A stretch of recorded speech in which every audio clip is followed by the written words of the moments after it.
In this tutorial, I'll show you how to change the language in LibreWolf, including both the browser interface language and the language used for displaying websites.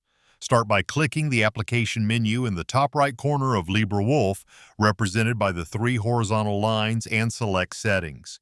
Make sure you're in the General section from the left side menu. Scroll down until you reach the Language and Appearance section. Here you'll find two separate language-related options. The first one controls the language of LibreWolf itself. This includes menus, settings, messages, and notifications.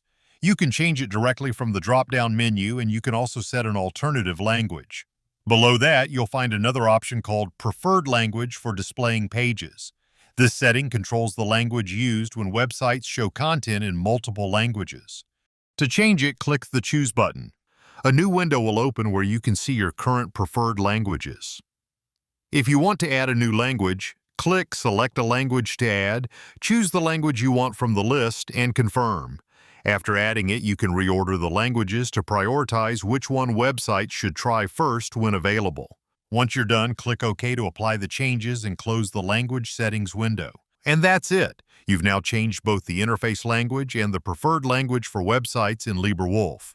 If this guide helped you out, consider giving the video a like, subscribing to the channel, and exploring my other LibreWolf tutorials for additional tips, settings explanations, and customization guides.